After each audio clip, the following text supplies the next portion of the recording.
In this video, I'm going to demonstrate some fault tracing techniques for a faulty extension cord.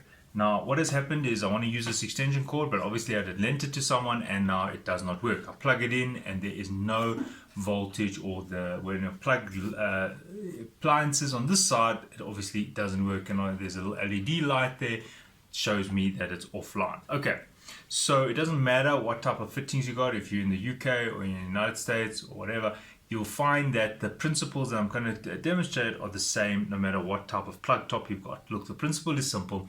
Live, neutral, so the AC current is going to flow through here, through all the extension cord length, and find its way to here and then to here, and then it will return via the neutral. And then obviously the earth is sitting over here. Okay, so what is the problem? The problem is I plug it in and there's no voltage sitting here. Now the first thing you want to do is a visual inspection. Now what you'll do is you'll take your extension cord and you will extend it, feeling with your hand if there's any noticeable cut, or maybe somebody's pulled it too hard. What often happens with extension cords, it gets caught on something, somebody pulls it and it actually tears some of the wire at some point. So what I'm feeling for, if there's any like protrusion or maybe a slit, so I extend the entire extension cord, just examining the wire all along the length. So obviously this is a 20 meter extension cord, so it's 20 meters of evaluation or 20 meters of inspection. So I'm looking here, I'm also looking if there's maybe some scuffs. So what happens is if somebody did pull it very tight and maybe scratch it, you'll see some of the protective casing coming off here. I'm just giving you an example. You might see something like that which might aid your investigation. Alright, so I have already done this part and I've looked at the extension cord and I found a few places where it seemed a little bit uneven. What you're also feeling for is the continuity of the thickness here. See, when I feel the extension cord, it kind of feels the same along the root, but often when a wire's been torn, you find that it gets a bit fat, thin, fat. So you'll feel a little bit raised, then it'll go in a bit and a little bit raised. So that's also a telltale sign of a fault on the wire. So I can feel that for the most part, it's pretty consistent. So the fault is not sitting here. And obviously you've got to extend this thing, and I've done that. Okay, now the next place you're going to inspect is right over here. You can see that if you look closely, you'll see that there is a harsh bend here, and I can see that it's discolored the insulation layer here. I can see that it's almost been extended or bent too much because it's a lighter red than the rest. So this is a spot where damage could occur, or it may have broken. So what I need to do is inspect this one, and then on the other side I need to inspect the plug top. So these are two places which need to be inspected. Now just looking at this plug top, I can see that it's going like that and then like that. It looks like there's some possibility of damage over here. Now obviously I don't want to start cutting into the cable as yet, because if I cut it here and there's nothing wrong over here, then I've just wasted a plug top. And obviously if I cut it here, it's a problem.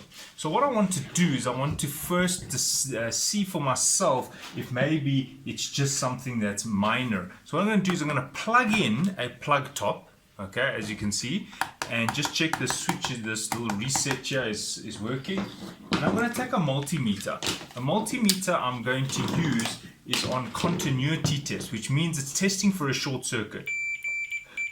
That's telling me it's a short circuit when you hear the buzzer. Now, for example, if I take the screwdriver, and you can see that this is metallic, and if I touch it anywhere along this screwdriver length, it should make that buzzing sound.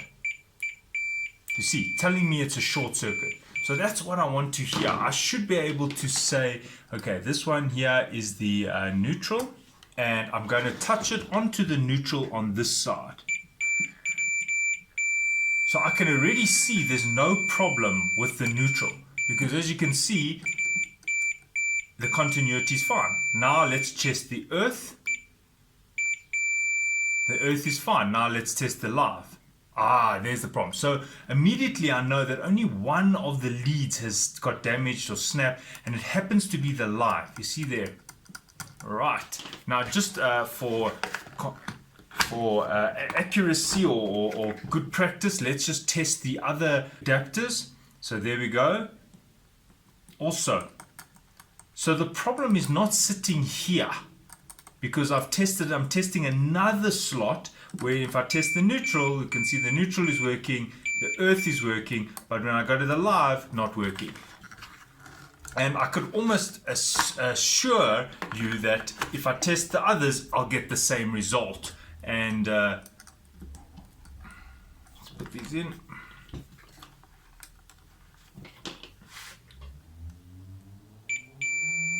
Neutral, and there the live isn't working. So I know that the problem is not sitting right here. It could be this little overload, although I doubt it, but it could be that. So that would require me to open this cover here. Now, if you're wondering what this is a plug top that has been opened to give me access to the conductors inside there. If you don't have an open one, what you do is you just insert your screwdriver. As you can see, I just insert that. Allows me to open the little plastic protective blocking pieces here. You can see it blocks me if I try and put a finger here or something. You have to open the earth there. You see, you have to open it on the earth there. And now I could, if I wanted to, put my meter, my lead onto, say, the connector right there, and then okay, well, that's the live. I could put my meter right there, and as you can see, it's the same thing. It's just a bit easier to get access there if you've already got an open plug top. All right. So we've ascertained that the live wire is faulty. We found that the neutral was working and the earth was connected. So the next step is to look at this setup and see that if I want to test, I've got like an overload here. Okay, so this one, to get inside here, there's the screw holes. I can see they're covered here, so I'm just going to pop them out. There we go, 1 and 2.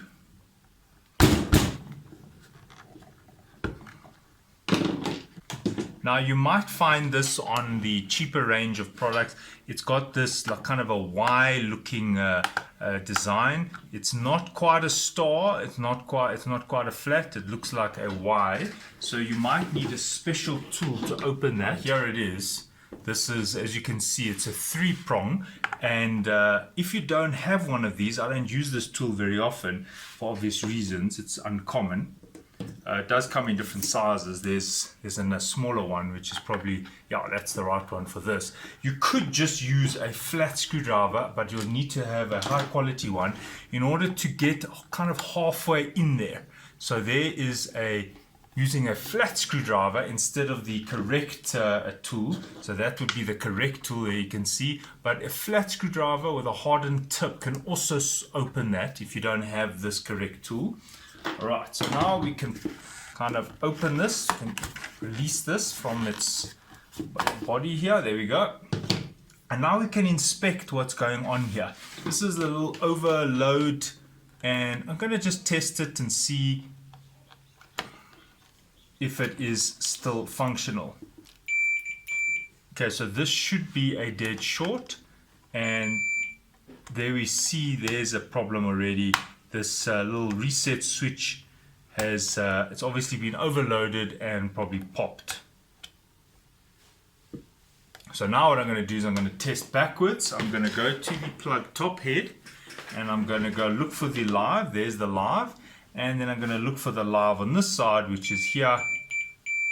So I can immediately see that the plug top, the wire here is fine. Even though it did look a bit suspicious, I can see it is fine on the side, but look to that side feeding the little adapters here. Well, look, it went open circuit. So the fault, or the cause of this fault, happened to be this little reset switch. This little, I think it's like a resettable overload, and it's obviously damaged. So I'm going to sort that out just to show you what you could have done if it was something else. If it was the wire coming into the unit. Well, what you would have done is you would have opened this like that, and as I said, there's a harsh turn here, and you may find that this is where the fault is. So what you would have to do is you would end up having to cut here, all right? And then once you've cut here, you would then check each lead, the live, and then you would check the live on this side. And if you find that the live on this side here does not connect, but the live on this side does connect, or there is continuity, well then you know the fault was sitting on this bend. Then so all you'd really be doing is cutting here and then threading it through and shortening it by about 10 centimeters, but then you would have solved the problem if it was this harsh corner here. Then if you tested there and it still didn't work, well then you would have to look at this point here, because these were the suspicious parts, often the most common parts of where the extension cord is faulty, is at that bend and this part here. So just to show you what this is, if you're interested, this is something you often find on things that get hot, like heaters. You often find this on a heater, and they'll screw this into the side of the heater. When the heater gets too hot, this opens. It's a thermal cutout, and what it's supposed to do is when it reaches a certain temperature, it's supposed to go open circuit, because as I said, probably a bimetal little bimetal conductors inside there, and they have different temperature coefficients, and what happens is when the current flows through them, they change, their shape changes, and obviously open circuiting, and then when it gets cooler, it closed circuiting. And what that's based on is the current. As the current increases, then obviously the temperature affects the physical properties of the conductors inside you. So this one happens to say 55 degrees and 16 amps. So this is a thermal cutout. It's going to cut out at 16 amps, well, approximately. So it's there to protect your devices. And you could go and just buy a new one. This is a common product you can buy, but you'll have to decide if you really need this. Obviously, it's good to have it to protect your appliances, because it's cutting out at 16 amps. So you would have to decide if you want this still to be protected or not. But here is the fault. This thermal cutout is now faulty. Obviously, someone used this. Maybe they were welding with maybe a high current welder, and it probably popped this guy. Okay, so this extension cord is fixed, but what happens if it wasn't that overload protector? What happens if you still couldn't find the fault? Right, so this is the procedure that I'd recommend you follow. Say for example, this is your entire extension cord. There's the plug top, there we go, and this is the other end. Well, unfortunately, you're going to have to cut it. So my advice would be first to cut at the plug top. So what you would do is you would have to cut here like this, and I would cut quite a bit away, at least like 5 centimeters away, because as I said, this part can often be where I know it's got a strain relief here, but often at this, sometimes people pulling on it, and that often there is a failure sitting here, and as you can see, there is some little bit of bubbling here, so this has probably already been pulled a bit too tight. Okay, so cut away from there, maybe at least 5 centimeters, so you'll cut about there. So then what you'll do is you'll release the plug top from the extension cord, and then you'll need to open it up. So my advice is to gently, and notice I'm not really cutting through, I'm just piercing it a little bit. I don't want to cut the conductors, the live and the neutral inside. So as you can see, I'm just literally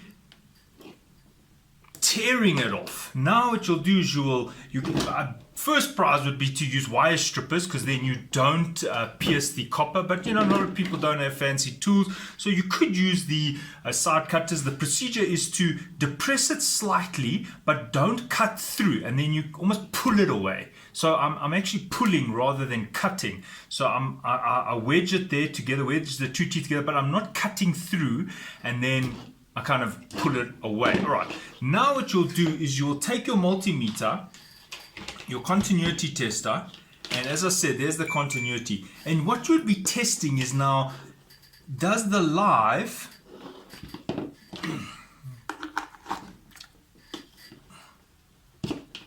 have continuity with the live? Now remember that this would be, this is an example, this would be the extension cord. I'm not going to cut an extension cord which is now already working. So imagine this is the extension cord cable, and that's connected into there. So what would be happening is you would now test it. Maybe it works, then you're done. Okay, so that meant that the fault was sitting somewhere here. Okay, so you'll put a new plug top on. All right, but what happens if you've done this and it still doesn't work? Okay, so you can do one of two things.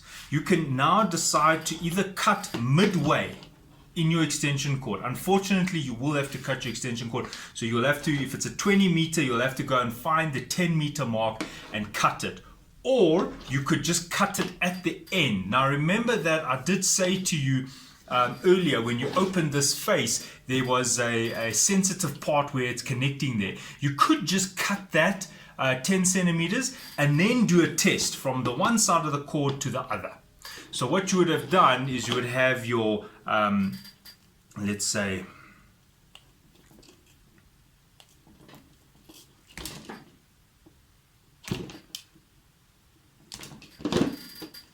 this is what would be joining inside here, and then what you would do is you would have cut it just before the attachment point, just over there. As I said, this would be the next point of failure. So you would have cut it about, let's say, about 5 centimeters away from this sensitive part. So that would leave you with a bare connector and a bare connector on the plug top side. Then you would again measure the continuity, live to live and neutral to neutral and earth to earth. Maybe you've solved the problem. Maybe the problem was here. Well, then you'll just wire that back into the adapter setup here. As I've showed you, I did open this up. Now, what happens if it still doesn't work? You've checked here, you've checked the reset switch, you've checked the plug top, you've checked here. Now, unfortunately, you'll end up having to cut your cable. My advice is to cut it midway, half the distance. So you'll cut it, you'll open up the wire, and then you will have to do a process of elimination. You would have to say, okay, which side has continuity? Now, you will then measure the one side, and then you'll measure the other side. So, for example, you might measure here, and you see there's no continuity. Well, then you know it's on the other 10 meter side. You'll measure here and you'll probably find it works. So then instead of having a 20 meter cable, you'll now have a 10 meter cable. So that's the process of elimination. So just to recap, first things first, inspect the cable. You're looking for perturbations, you're looking for almost like uneven surface grazes. As I said, you might find it recesses in a bit. You might even see some burn marks here, some discoloring. Okay, so I've checked that, there was no problem there. The next thing you would do, as I said, you would look at the ends. 1, 2. Then you would come here and you would inspect the connectors here, as I did. And I had to open this up. Then I opened it up, and in my case, it happened to be the reset switch. Okay, if it's still not that, then unfortunately, you're going to have to cut the cable. You'll cut the plug top off, and then you'll do your continuity test from this way, going all the way back here. Still doesn't work. All right, then you'll have to cut here, right? And then you'll do continuity from this side all the way to this side. Still doesn't work. Well, then you find the midpoint.